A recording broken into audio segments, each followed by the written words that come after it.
एक और अहम खबर आपको देंगे। सरजानी टाउन से गुज़िश्ता रोज खातून की सरकटी लाश मिलने का वाक़या का मुकदमा सरजानी टाउन थाने में दर्ज कर लिया गया है, जबकि मुकदमा सरकार की मुद्दत में नामालूम अफराद के खिलाफ दर्ज किया गया है। मकतूला का केमिकल एग्जामिनेशन और पोस्टमार्टम मुकम्मल कर लिया गया है। केमिकल एग्जामिनेशन की रिपोर्ट के बाद तफ्तीश में मदद मिल पाएगी, पुलिस की जानिब से ये कहा गया है, जबकि इब्तदाई तफ्तीश में कत्ल मुबैना तौर पर जायदाद का तनाज़ा लगता है। पुलिस की जानिब से ये बताया जा रहा है सरजानी टाउन से गुज़िश्ता रोज़ खातून की सरकटी लाश ये बरामद हुई थी।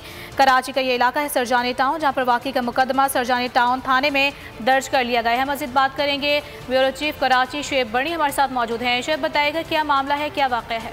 जी देखिए, गुज़िश्ता रोज सुरजानी टाउन के इलाके में कचरा कुंडी से खातून की सरकटी लाश मिली थी, जिनकी शनाख्त पहले अब से कुछ देर कबल हो गई थी, जो कि बायोमेट्रिक्स की मदद से, फिंगरप्रिंट्स की मदद से CPLC ने जो अस्पताल में आके उनके फिंगरप्रिंट्स दिए तो उसकी मदद से हुई है। तमाम अब इस वाक़े का मुकदमा भी कराची के सुरजानी टाउन थाने में दर्ज कर लिया गया है। मुकदमा फिलहाल सरकार की मुद्दत में नामालूम अफराद के खिलाफ दर्ज किया गया है, क्योंकि इनके बुरसा में से अभी तक कोई भी पुलिस के पास नहीं पहुंच सका है और ना ही अभी तक कत्ल के मुहर्रिकात के हवाले से पुलिस कोई हल्की कत्ल क्यों हुआ है।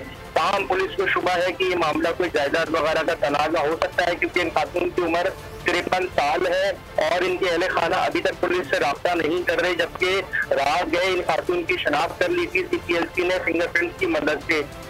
CPLC का ये भी कहना है कि इन खातून की बेटी की है, लेकिन उनसे राब्ता नहीं हो पा रहा अभी तक और इनके गुर्सा की तलाश की वजह से लाश को अफसर खाने मुंतकिल कर दिया गया है।